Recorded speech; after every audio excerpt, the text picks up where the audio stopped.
Welcome to Modernerdom. Nerds? Nerds. Nerds! What is a nerd? With Rocky.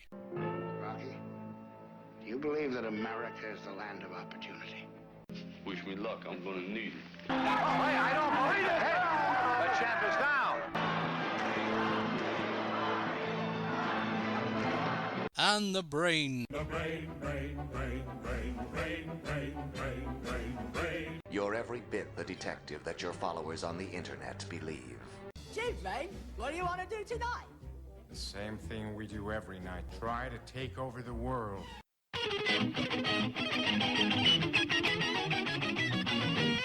Live from Modernerdom Studios, it's Rocky and the Brain. Welcome to our second show, or Rocky, what should we say now? What is this? What are we up to?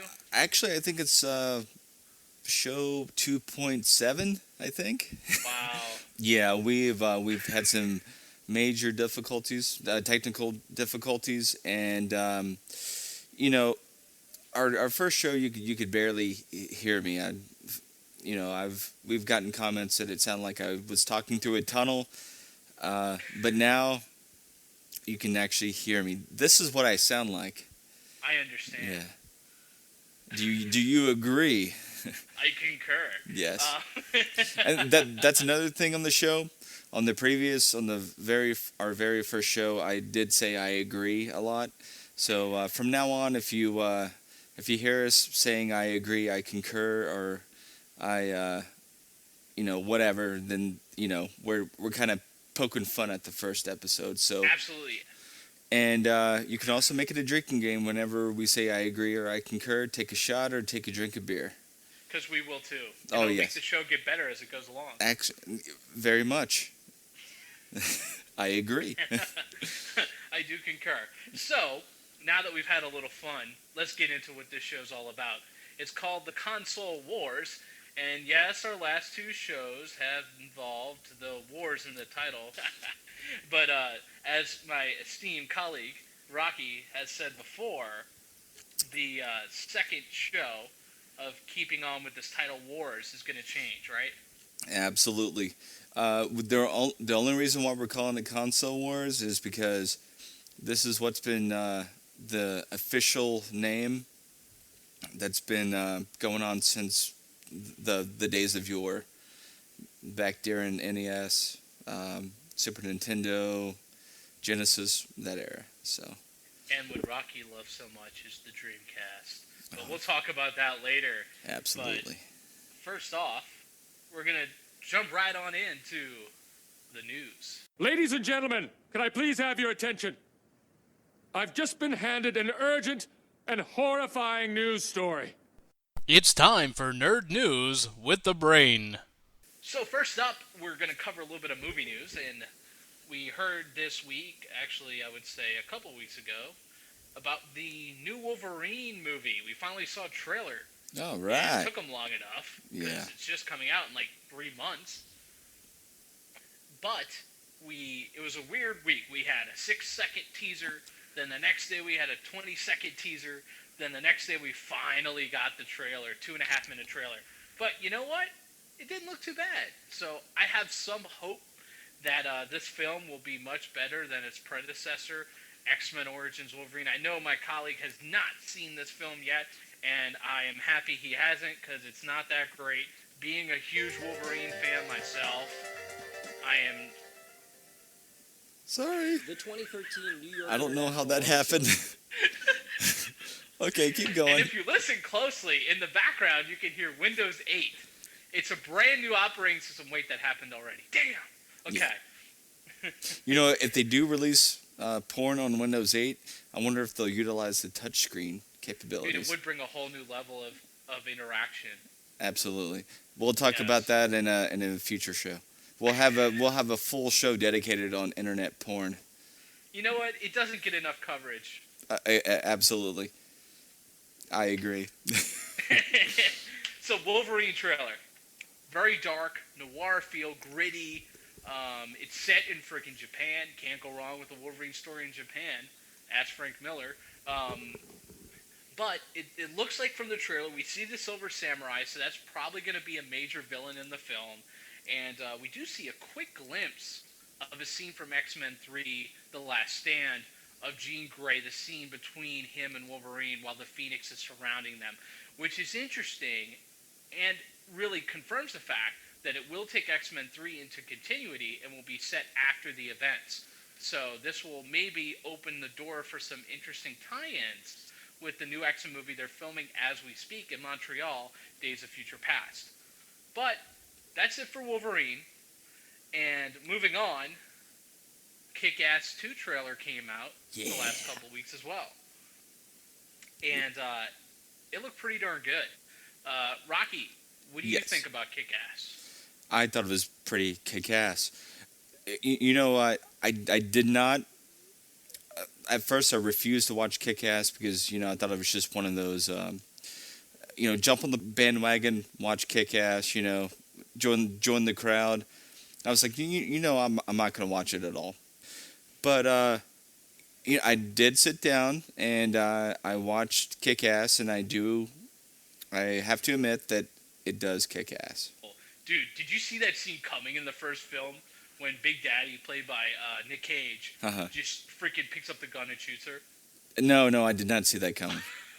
Oh my god. I mean, when I saw that scene, I'm like, yeah. They're going all the way with this film. No inhibitions in this film. They're going straight after it. And, I mean, when you start seeing a young girl, I think she was like 9 or 10 years old, the character, yelling out, "Get out of my way, you fucking cunt." I mean, it's just, you don't expect that coming at you. Yeah, absolutely. Absolutely. And throw in, with Kick-Ass 2, Jim Carrey playing Colonel Stars and Stripes. And, so, sure, and I know, Rocky, you've voiced the concerns of Jim Carrey before, right? Yeah, I was going to... I'm wondering if he's going to turn it into more of a, like, how he played in Batman, the Riddler. Riddler. Yeah. Do you think he's going to go that road, or is he going to stay true to the character in the comic? From what I've read about set visits and really seen in the trailer, the quick glimpses of the character, and from reading the original Kick-Ass 2 comic from last year, I'd have to say it's going to be a darker feel, more of a full-rounded dramatic role with a little bit of dark humor in it, very much more so like Heath Ledger's Joker, in a sense, with that dark humor. Yeah.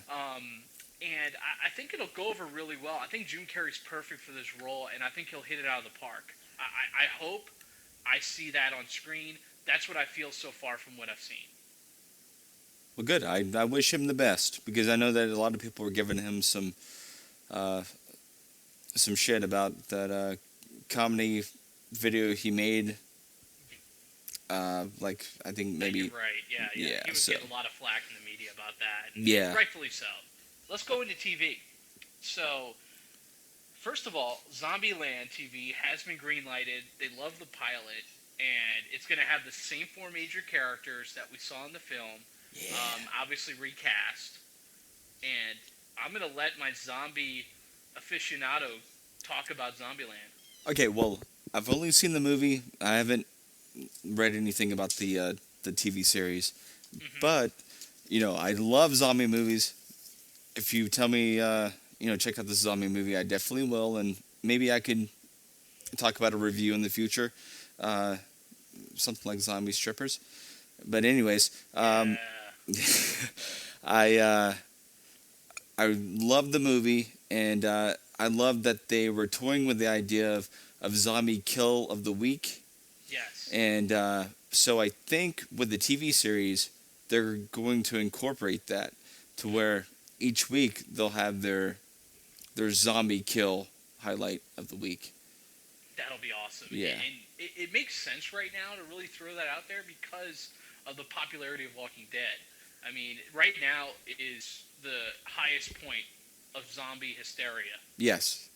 And fun fact, did you know that the zombie genre becomes more popular when the society is unhappy about the current state of the economy? And that makes sense. Yeah, absolutely makes sense. And you would know. You've written some interesting stuff of your own that I'm sure we'll get into one day on Yes, the show. I did write a zombie book, and it is published and available on Amazon. And we'll definitely cover that more, and I definitely want to have a great segment about the work Rocky's done and continuing to do with zombies. He's really talented and got some cool stuff. But next up, Shield, based off of the Marvel Avengers film, and also the comics going back. But it's going to star Agent Coulson, a fan favorite from the Avengers movie, who we thought died, but apparently is still alive because they have confirmed that this Shield, which will be on ABC, big surprise Disney, will be set after the events of the first Avengers film. So we'll see how they explain that continuity and who Coulson is and how he survived or whatnot. But I'm sure that'll make for some interesting watching coming, I guess, next fall. All right. I'm sure it will be good. You would hope. I mean, Disney has done a pretty good job so far with the Marvel takeover. I hope they continue it. But Venture Brothers, one of my absolute favorite shows. And it's been 2 long, grueling years since we've seen new Venture Brothers. Yes. And you Venture Brothers lovers out there, it is returning. The Monarch will return. He's returning to television. May 19th, season 5. Get ready for the next adventure. Exactly. Yeah. Venture Brothers. And the trailer they put out the other day, 5-minute trailer, 5 minutes, and you see so much quick clip footage in that thing that your mind is blown. It takes you a while to really take it in and process it all. It is really cool. And if you haven't checked it out, you need to go online. Don't check it out now because you need to keep listening to us. Absolutely. But check it out. Because once your mind is blown, it cannot be unblown. That's true. That's all I'm saying. I hear you, brother.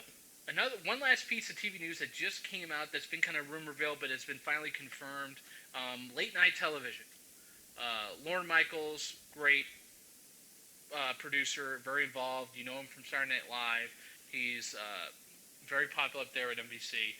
He has made the decision, and we've done this, I think we've gone down this road before with NBC, but the Tonight Show's new host, post Jay Leno, is going to be the current Late Late Show host, Jimmy Fallon. Woo! I love Jimmy Fallon. Yeah, I think yeah. It's a great set. So You know, I love him. I do too. Actually, it's funny. Like about 2 days ago, I went on YouTube and I watched his audition tape for Saturday Night Live. Yeah, and it's funny. It was some very funny shit. I do recommend that our listeners go and try to view that video. He does some really, really great impersonations. And not only that, but tell him how he is as a musician. Well, I don't know him as a musician, Well, so I'm not so assuming he's much- good. Well, think of him in the Jack Black mode. The guitar work, he'll grab acoustic guitar and start making some really funny crap up. Oh, so yeah, kind of like Adam Sandler, right? Yes, exactly like Adam Sandler. And if anyone, you need to check out History of Rap. Oh, man. These are the best videos ever. Him and Justin Timberlake, Jimmy Fallon, Justin Timberlake, whenever he comes on the show, they use a variety of old rap songs over the decades and kind of infuse it into about a 5-minute presentation. And they get up in the crowd, and it is awesome. I mean, and they have the Roots playing behind them. It's hilarious, and it's a lot of work you can tell they put into it. And they've done 4 of them now. Well, here's to Jimmy Fallon. I hope he does well because we definitely need a good late night talk show because I think Jay Leno has lost his oomph, and so has David Letterman. But I still like Conan. But I think Jimmy, there's some audience that still needs to be taken in because Absolutely. they don't like Conan. So I hope Jimmy Fallon can fill that gap. with you the whole way. And Jimmy Fallon reaches both the older crowd and the younger crowd because he infuses old-style jokes and old-style music into his comedy. And he brings it all together. And I think Jimmy Fallon reminds me of a younger David Letterman. Yeah. With more musical skills. And because he gets the crowd. He really captures their attention. And I've really enjoyed some of his stuff lately. The only thing he does not have down pat is doing a monologue. Yeah. And I think that if he focuses more on his variety, it'll come along eventually, but he should not try to force himself to be like every other host has been before, because he needs to be his own host. So if monologue's not his thing, do a song at the beginning of a show.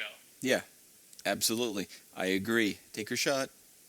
So, Brain, tell me about the big news that you keep teasing me about. Well, Rocky, it's a sad day in video game history that we have reached. Oh. The acclaimed LucasArts. The doors have been shut. Game over, man. It's game over. What the fuck are we gonna do now? What are we gonna do? Maybe we could build a fire, sing a couple of songs, huh? Why don't we try that? What do you mean the doors have been shut? It's been closed. It's been canceled. Everything's been thrown apart. Star Wars 1313. So there's no Gone. There's no video game company. Are you serious? Dude, I can't make this up. This is the real world. This is Disney, and you know how much I am a love of Lucasfilm, and how much I love all his properties and Star Wars, and it's a big part of who I am as a nerd. Dude, this is killing me inside right now. Disney is literally saying, let me pour out the ashes of the former Lucasfilm on the ground and let me pee upon it.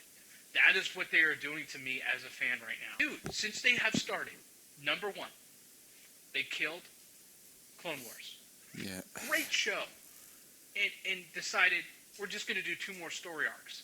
Ones that have already been made, and that don't really answer any questions about where the show was going and how these characters were going to come to be and tie in with the films. So for the first time in Star Wars history, we will not have a clear understanding of the story of Star Wars. We will be wide open and we will never know what's going to happen. So now Star Wars is no different than any television show that has been canceled before. Now Star Wars has lost its luster because of what Disney has decided to do. They don't want to pay the money. They don't want to have another animation studio out in Singapore that's been doing fantastic work, headed by Dave Filoni and Joel Aaron. They don't care about that anymore. They don't care about LucasArts and the work they've been working on with 2 different Star Wars games they had on the docket. Star Wars, I think, First Assault, and Star Wars 1313, which I saw a lot of game footage from at Celebration 6 last year.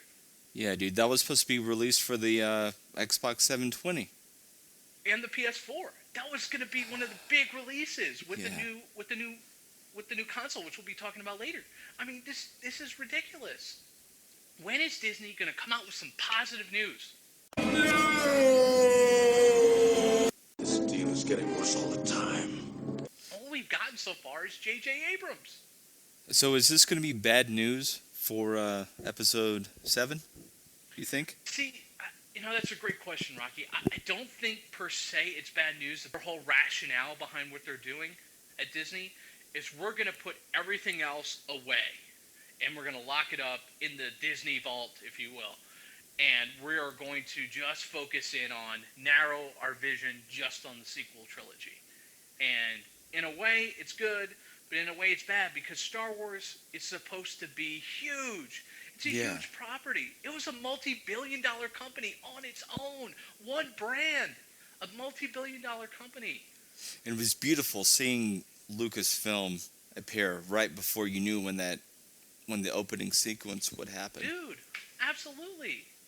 I mean, Lucasfilm was an international company, but was not considered a corporation because they were the biggest independent companies. Lucas totally believed in being independent and totally financing himself.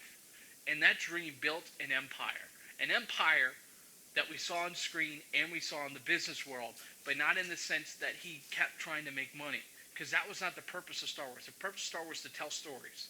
To tell the stories that he wrote back on a piece of yellow notepad legal paper, sitting on the lawns of USC, and writing these stories on a legal pad. And the Star Wars. That's what it was. And then he got together with Ralph McQuarrie and created this whole universe that we love and live in today. And now we have this canvas for a bunch of new artists to play in.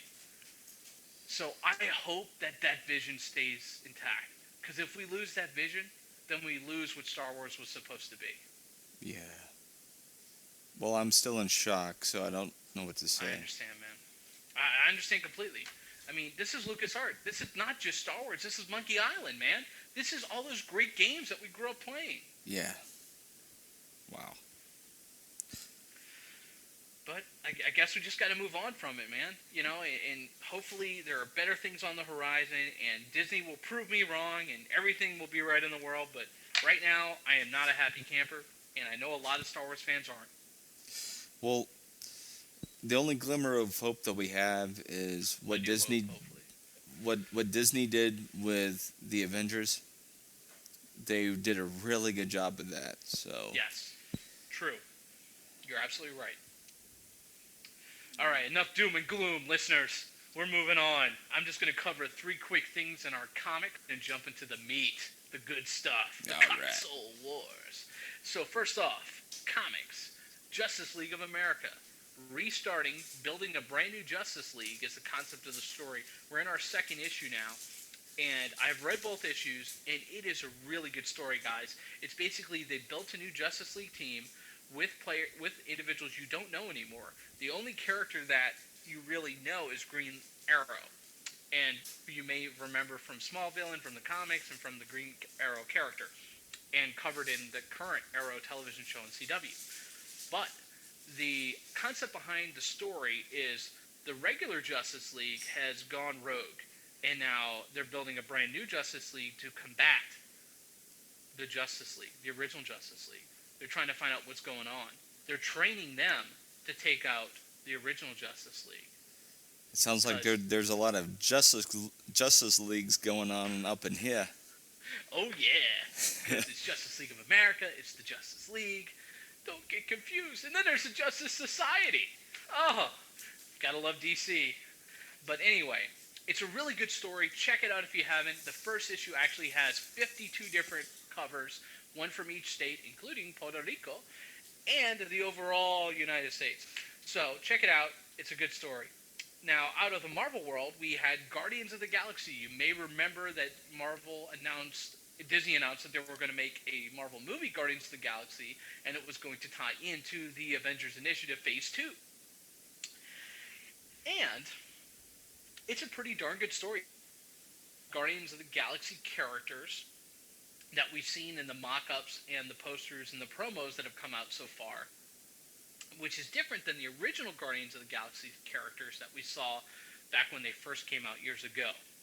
And I was actually lucky enough to see one of those old issues my friend had, who owns Thunder Road Comics out here in Tampa, and it's really different. It's out there, man. It's like Star Wars-esque in a way, because this first scene of this comic, Guardians of the Galaxy, starts off like in a cantina in space with random aliens. It's actually a really cool story.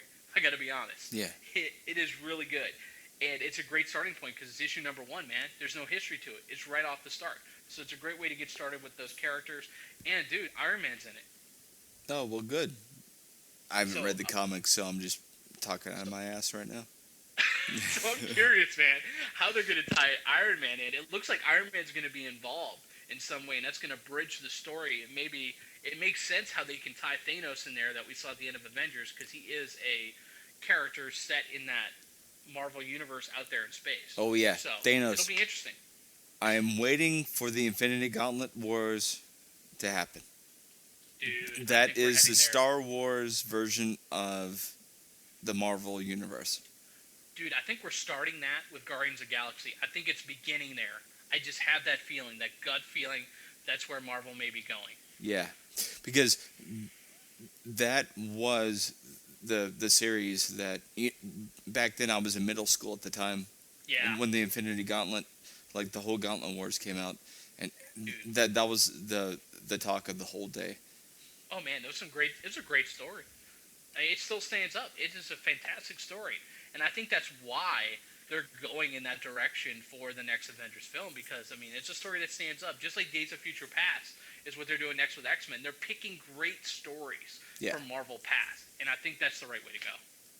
I still want them to make a Night Thrasher movie, or maybe X Factor, or no, it was the New Warriors actually. The New Warriors. They just restarted that series not long ago, I want to say. I love me some Night Thrasher. Check that out, man. Yeah. We'll have to check that out. Okay, so one last comic bit, the third piece.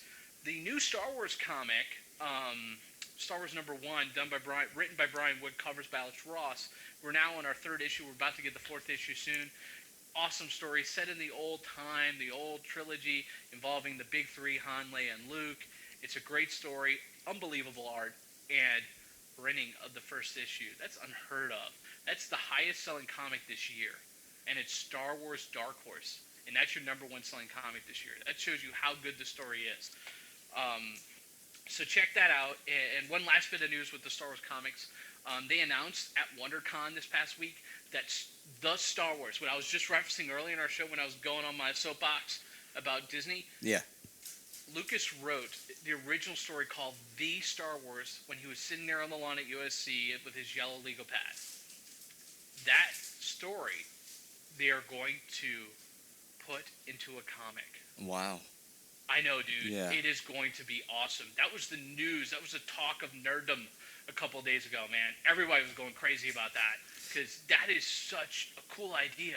I mean, we're going to have General Luke Skywalker and Anakin Starkiller. I mean, we're going to have those original characters and concepts that he had. That's going to be cool. Oh, right. Well, that's good, because I did, I did look back to how Star Wars progressed and how Anakin was, and Luke, their name was Starkiller.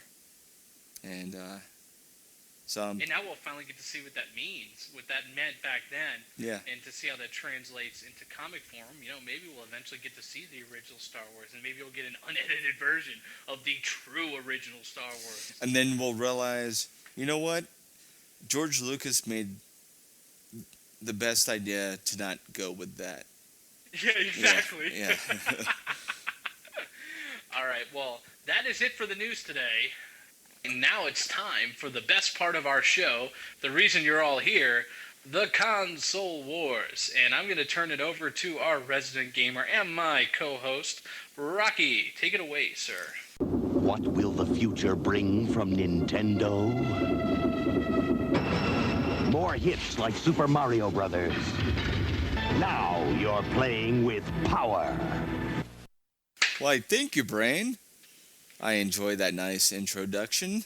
Thank you. They pay me a lot for this. Not really. I get paid nothing. But it's for the love of the of the nerdom. That's right. It's all about the nerdom. So, Rock, what do we have on the docket? Actually, this is a very exciting time for video games. There's a lot of action going on out there. As you know, that we do have the three main contenders, which is Nintendo, Microsoft, and Sony.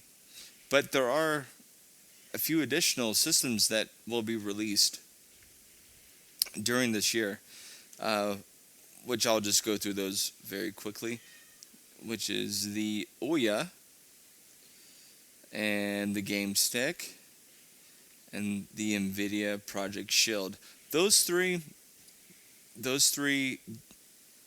do wield the Android OS system and or the Android operating system, which when you think of Android, the first thing you think of is I think phones. Yeah, cell phones. Honestly, hearing that just kind of turns me away from it. I mean, their prices are. It's going to range about maybe $100, $80 to $100, but I don't think Android is mature enough to handle the caliber that the PlayStation, the Xbox, and the Wii. I don't think at this point, right now, those can keep up. But who knows? Who knows what's going to happen? And aside from those three systems, there's also the fourth. So, yeah, I was talking to my brother-in-law last week when we were going over the notes, just over our many attempts to do the show. And he's a computer programmer and actually loves gaming and is a big, big gamer. And the Ouya is actually something he's really interested in because he likes those small handheld games that are very quick to play, arcade type games. So I think there will be an audience, but I don't know if the audience is going to be big enough to make it sell enough so that they continue to make games for the product. Yeah, absolutely. I'm looking at the game list right now, and I'm seeing a lot of the third-party developers. They're the only one that I really see is Square Enix, and the game that they're releasing is Final Fantasy III, which is basically it's going to be a port of the original of the original game, and they may update the graphics and add a few updated gameplay qualities here and there. But like honestly, the gaming lineup that I see right now, it's nothing to get excited about. So that's why I'm not too excited about those three systems. Sure. So what's that fourth one you were talking about? The fourth system is the Steam Box, which is made by the great Valve company. Valve, they're very they're well known from especially Half-Life, right? Half-Life, Counter-Strike, and I do have out of the four systems, Steam Box is the only one that I'm really excited about. Which is so funny because I was talking to my brother-in-law about our show that we were working on, and I consider him pretty knowledgeable on gaming, and he said the same thing you're saying. So I'm not surprised you just said that. Rocky, my brother-in-law, definitely was saying how Steam Box, and he was actually showing me a picture of it and the specs, and he had it all up on his phone within 5 seconds, so he had it bookmarked on his list of things to get. Yeah, it's most likely going to be a gaming PC packed into a neat little console case. Yeah, So it's really interesting, the size of it. Yeah, exactly. That's the only system out of the three that I'm really looking forward to. I don't know if it's going to have its own operating system or if it's going to run maybe Windows or definitely not Android. But out of the four that I did list, the Steam Box is the one that I think everyone should keep their eye out on. And, like the other three, they're Android-based systems. They'll obviously use Google Play to access their games, but the games right now that I've played on Google Play, they're mainly for casual gamers. You pick it up for maybe 20 minutes, then you put it back down. And so I'll keep everyone up to date on that, but as of right now, I'm not going to spend too much time talking about those. But in closing, all these new devices are sweet and all, but at the end of the day, I believe we all fall back to the PS4, Xbox 720, the Wii, and the gaming PCs, which Steambox is included, but those are geared more towards the hardcore gamer. Right. So, Rocky, we've heard a lot about these 4 game consoles for the more avid gamer or the more casual gamer. Tell me more about the big 3. That's what we want to hear about. The Microsoft, Sony, Nintendo. What are they coming out with? What are these next-gen consoles going to be like? All right, let's go into it. Let's talk about the Trinity. The PS4. The Holy Trinity. The Holy Trinity. PS4, 720. let's start out first with the Wii U, which has already been released. First impression that I had, and a lot of gamers had, was, is this a standalone console, or is it an add-on to the Wii? Is it a portable gaming system like the Nintendo 3DS? What is it? And then after looking at all the specs, honestly, for the price that they're asking, I love Nintendo. I grew up on Nintendo. It's just, if you're a Nintendo fanboy, definitely purchase it. But other than that, it's, I think you should wait out for a little bit longer. Because back in the days, with the Genesis, Sega released an add-on, the Sega CD, which really didn't have too many hits. And like what I was talking about with the first impressions of Wii U, it kind of brings you back to what Sega did with the Sega Genesis when they added the add-on, which was the Sega CD. And that was a pricey system, and it really didn't offer any innovation towards gaming or gameplay. You did have the motion capture videos, but it really didn't. It really wasn't worth the price tag. And then the add-on to those add-ons was the Sega 32X. Sega 32X, Yeah. Dude, that was my thing, man. And guess what game the brain would play? Guess what game the brain would play? Star Wars Arcade. Yes. I love Star Wars Arcade. I thought the graphics were excellent. And I like the idea that in two-player mode, one would fly the ship or whatever, and then the second player would be the gunner. I have a feeling Rocky and the Brain might be playing this very soon. Oh yeah, absolutely. I will bring my controller over with some popcorn and a 2-liter bottle of Coca-Cola. We'll do the trench run. Yes, absolutely. I agree. And after the release of the Sega CD, Sega 32X, gamers were kind of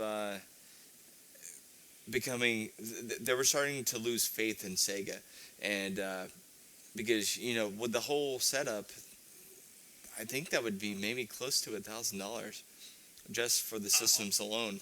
And then the Sega Saturn came out, and nobody bought it, basically because the PlayStation killed them, and then followed by the fall of the Dreamcast, which again, the gamers did not have faith in Sega at that point, and they were saving up their money for the PS2. Going back, I think that we kind of had that same flashback with the Wii U. First off at launch, Nintendo was charging $350 for the Wii U system, which was the price of a PS3. Well, actually, about more than a PS3. Yeah, about $50 more than even the PS3, the larger gig version. Yeah. Yeah, and so I think that turned gamers off, and I think it's still kind of up in the air, but it does add a different level of social gaming, and so honestly, I won't buy it. I have a Wii. I don't see the need of buying a Wii U. Dude, I am not a Nintendo person whatsoever. I grew up Sega. You heard my excitement with the 32X and Star Wars Arcade. I mean, I had Genesis from the very beginning when it first came out, and I never went Nintendo. All my friends had Super Nintendo, the original Nintendo, like the more well-known Nintendo games, and that's what Nintendo was about. They had their properties, they had their games. It was about the gaming. And Sega was about the game, but it was also about the stories more so. And I think the Sega games did more to sell cross-media Yeah. And I think that's where Sony picked up the ball when Sega fell apart. Sony kind of picked it up and said, okay, we're going to make it more than about the games. Oh, yeah. We're going to make it about everything, the whole experience. Microsoft said, okay, we want to come to the party, and they did the same thing. Yeah. And you had the Xbox, you had the PS2 going at each other, and then you have the 360 and the PS3, and now we're going to talk about what's coming up next. And random fun fact, Nintendo and Sony were working together to create the next-gen console, but I don't remember if it was Nintendo that cut the... If Nintendo cut the contract, or if it was Sony that just pulled out.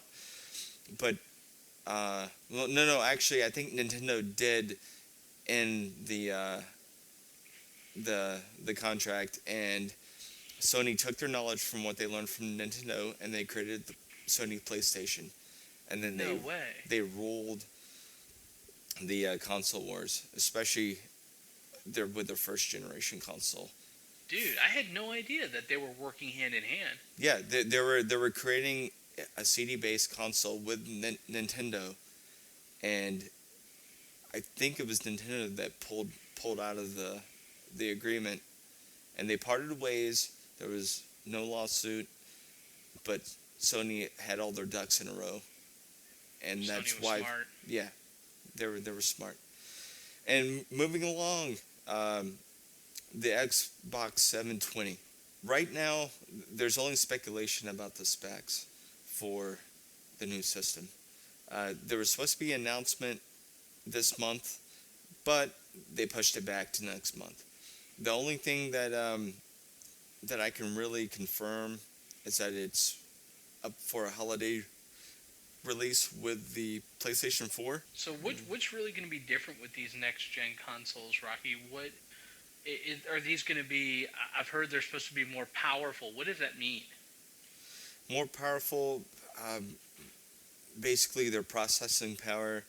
There's a lot of aspects to it. I mean, it can come down to computer animation, the skin, the avatars, motion capture. Mm-hmm. But I think that this generation of consoles is going to focus on social gaming, because, as nerds, you're kind of you kind of want to stay in your own little world, but then you venture out and you play a game to become part of that world.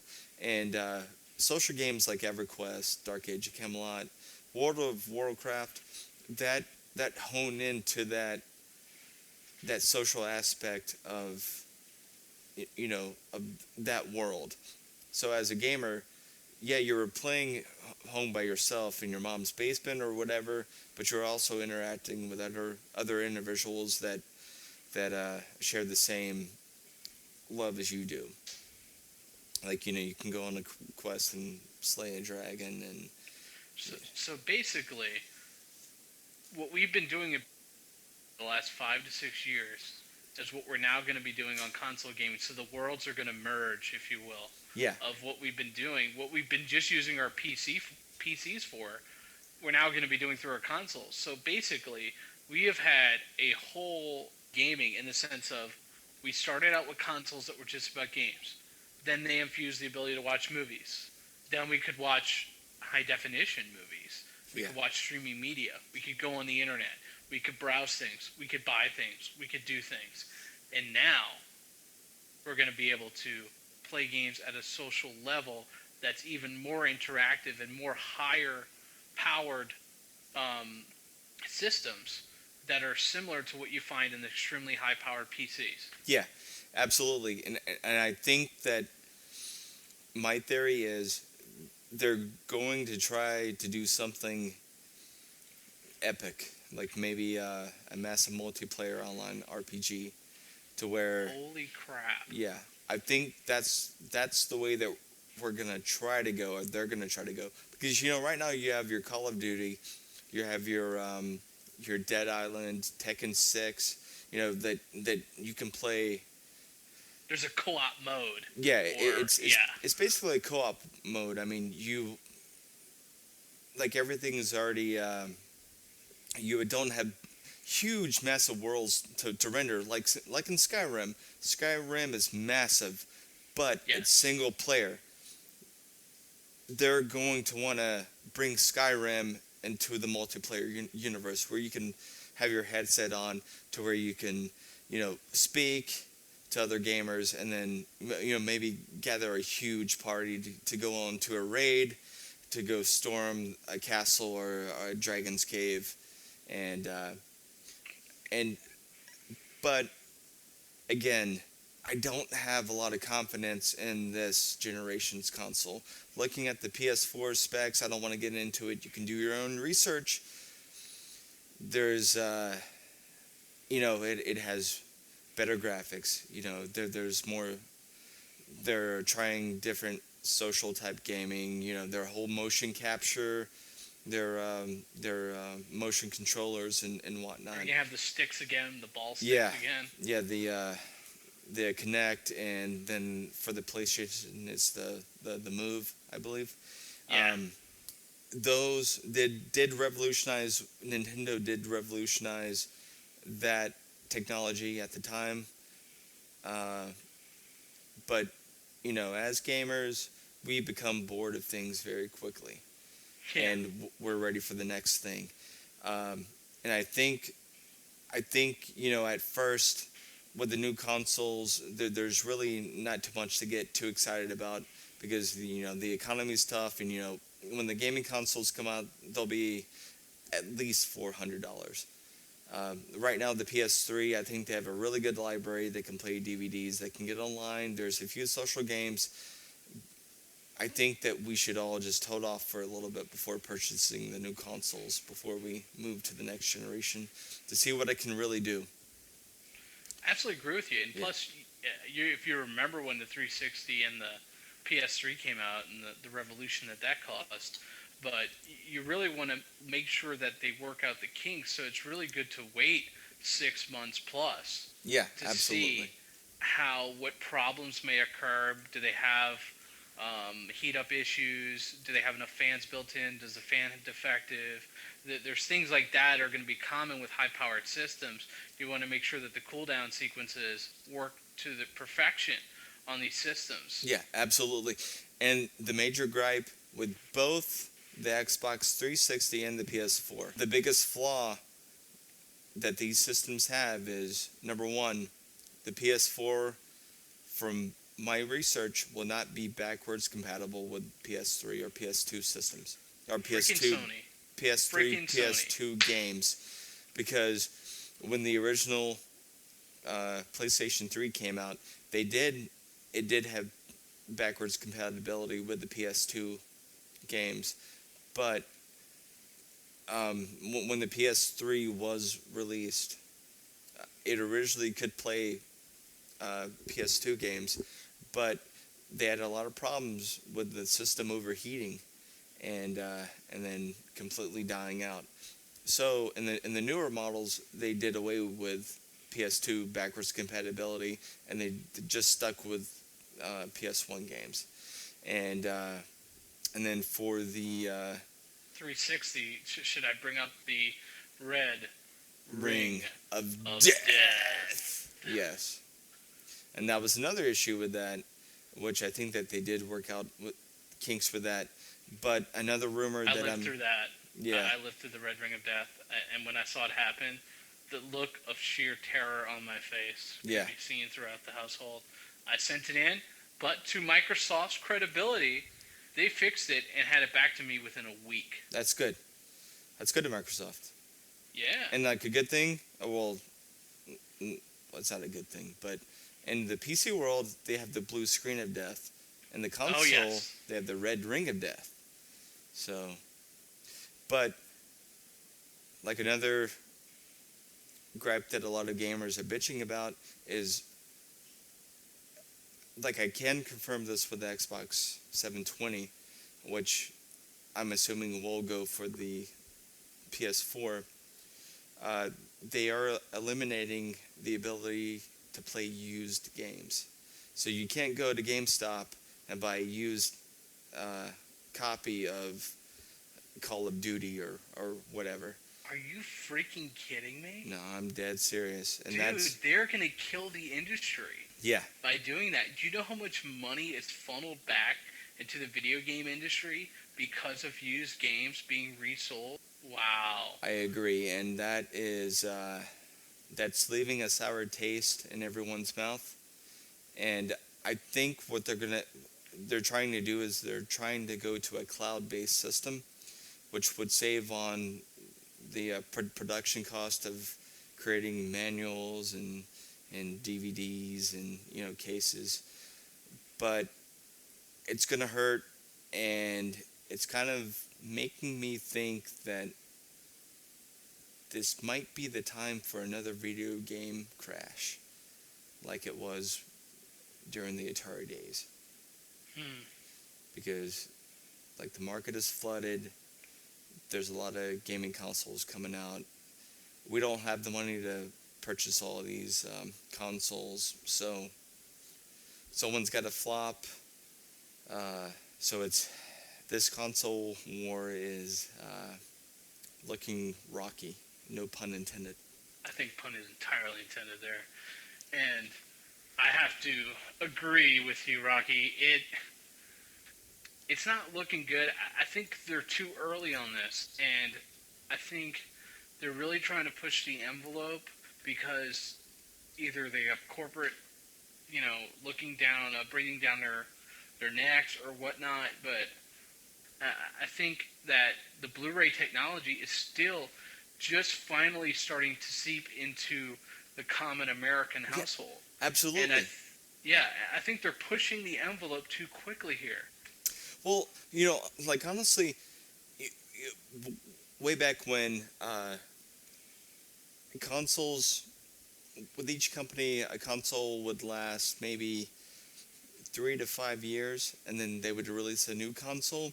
But right now, the technology is so advanced, and I think there's a lot more life left in PS3 and the Xbox 360 that maybe we can wait a few more years to so on the technology side that can advance, and that can eventually become cheaper, and then we can move towards that. But I think that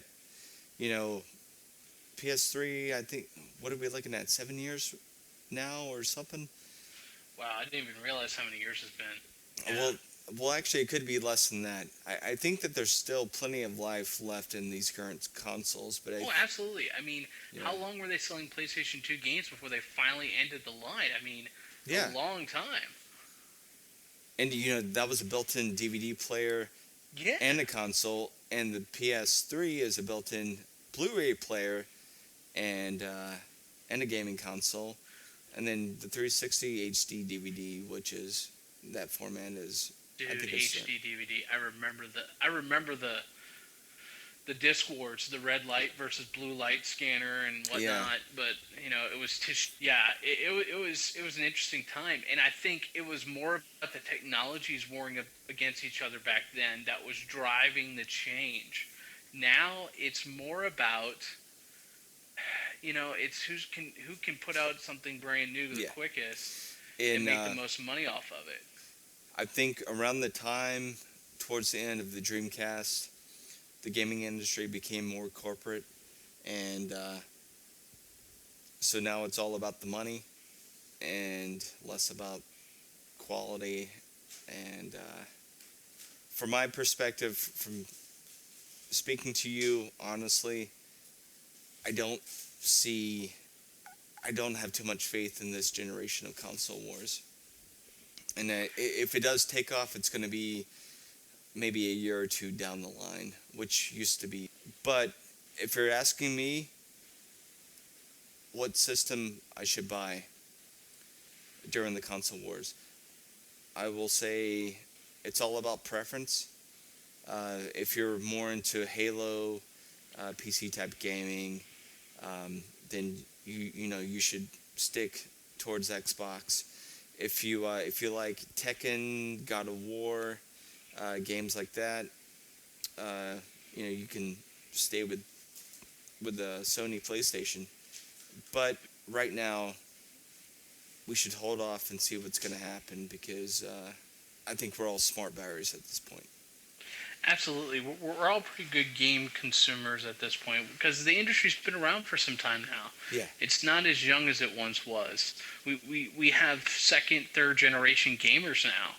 I mean, when that's the first time we could ever say that as a technology. So I think that we're really starting to understand what games, what these systems can do when they're fully at their potential. And I think that we're smart enough to see, let's see how it works out. Let's see how these systems look and play and feel and see if it really is that much different than what we played with because we've truly seen the differences between what we've done in the past with the PS1, PS2, PS3, same thing with Xbox 360. And I think that even with the Nintendo 64 and Nintendo Wii and Wii U, which is literally just an additional piece. Yeah. And we'll see what happens. Yeah, absolutely. Because I don't have $400 to dish out for a new system. I have plenty of games on the PS3 that I want to play. I haven't played yet. And there's a lot of used games that are coming out now that are cheaper than when they were initially released. I'm sticking with the PS3 right now because I love God of War, I love Tekken, I love Skyrim, and I like Dynasty Warriors, and so I'm good right now.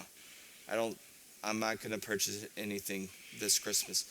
PS4, Xbox 720, they're due for release this holiday season. And if you want to go cheaper, maybe you can check out the other 4 that I mentioned as well. You're gonna consider the Steam box. That looks really cool. Yeah. And we'll try and get more information about these other consoles up online on our site, which will be launching soon. And you can learn some more information about what we're doing and access the show and our archives and whatnot. But keep your eyes and ears tuned to our different feeds through Twitter, Facebook, and our website, which will be Modernerdom.com, which is that one N, as one Rocky N. likes to say, with one N. I agree. And that's at Modernerdom. That's Facebook.com/Modernerdom and Modernerdom.com. Just because we've had so much to cover this week, we're not going to be doing a movie review this week because actually there's really not been a lot released for the last couple weeks on Netflix that's really stood out, big releases yet. So we'll definitely be bringing that back next week, and it'll be all movie centric with our next show because we'll be covering Jurassic Park. Oh yes, and I'm definitely. Yeah, I can't wait. I'm excited. I am going to watch all 3 movies before I go see it in the theaters. That's right, Rocky and the Brain, a trip to the movies. We will be checking out Jurassic Park 3D in its glory on the big screen the way it was supposed to be seen. And to your right, you will see the Dilophosaurus. Yeah, I cannot wait, dude. It's going to be a lot of fun checking out that. I mean, I remember seeing that in 1993, but I digress. We'll keep that for our next show. We're going to be checking out all of Jurassic Park, meaning all the films so far, where they're headed in the future with the 4th film, as well as different merchandising that's been done, including the games, Rock. Yes. Sega CD, Jurassic Park. Love it. I'll have to talk about it. And I'll talk about my wonderful Game Gear collection of games, including Jurassic Park. Yes, I still have the original case, Rocky. The original rechargeable battery pack that was like the size of a house, and and about 40 games, dude. Are you? I'll buy it from you like for $5 or something. Maybe a 6-pack of beer. No, not really. No, not gonna do that one. Nah. Yeah.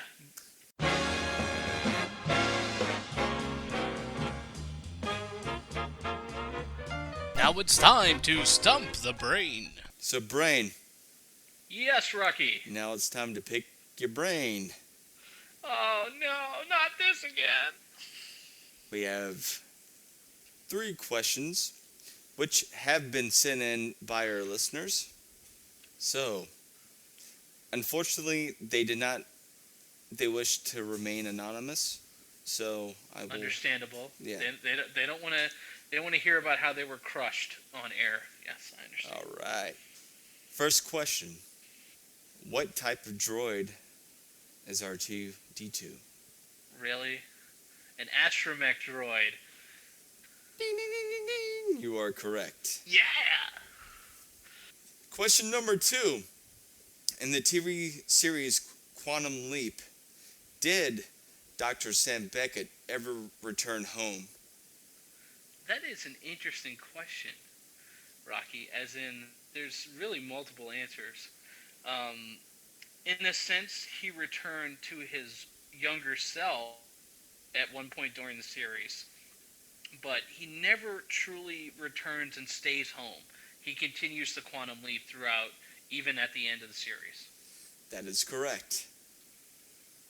Damn. Of course it is. I thought that question would have got you. Well, maybe in an alternate reality. Yes, I agree. And now, for the third question. And as you know, as the questions progress, they get even harder. That's what I was afraid of. Now, for the third question, pertaining to the gaming industry. Oh, man, not my area of expertise, but I'll give it a try. Okay. And for the third and final question, which I thought was the best and my favorite, so that's why I put it into the third slot. Now, for the gaming timeline, starting from the Nintendo Entertainment System, the NES, all the way to the Nintendo 64, the per generation, per console generation. Was it A, was it triple in power, B, quadruple in power, or C, double in power? I would say that it has doubled in power each time. You are correct. Because the NES was an 8-bit console system. Yeah. The SNES and Genesis were 16-bit console 16, systems. I remember. And then you had the PlayStation, Dreamcast, which were 32-bit consoles. And then you had the N64, which was a 64-bit console system. See, they should have just had every name had the bit in it, because then I would have had an easier time with the question. But so we've gone from bits to Norbs and whatever crazy names are coming up with next. Yeah, I mean, like honestly, with megabytes, there's a certain point which you have to transition to gigs to terabytes, and but our listeners, we have yet to stump the brain, and I do hope that during this next time, please send in your stump the brain questions. Let's try to stump this motherfucker. How'd you get the nickname motherfucker? When I was a kid, I snuck into my mother's bedroom. Uh-oh. She was laying there naked. Damn. She had been drinking all night. Yuck. And then I snuck up behind her. Ah. And then I slipped my fingers into her purse. But I will not be playing the motherfucker on screen in Kick-Ass 2. That will be played by McLovin, as you might remember him from Superbad. McLovin? McLovin? What kind of a stupid name is that? Oh, they let you pick any name you want when you get down there. And you landed on McLovin. Yeah, I was between that and Muhammad. Oh, yeah. Love the character. Yes. Okay, so that's it for this week's show, guys. And we thank you all for being here, and we hope to hear from you in the future. Make sure to hit us up once again on Twitter. That's @Modernerdom. Facebook, that's facebook.com/Modernerdom. Or on our new and exciting website when it will launch, and keep your eyes on our social media for that, @Modernerdom.com. And Rocky, could you remind me of the spelling of that again? That is Modernerdom with one N. This is Rocky. And I'm the Brain. And remember, listeners, share your nerdom with the world. And keep your nerd on. And in the words of our 16th president, be excellent to each other. And party on, dude!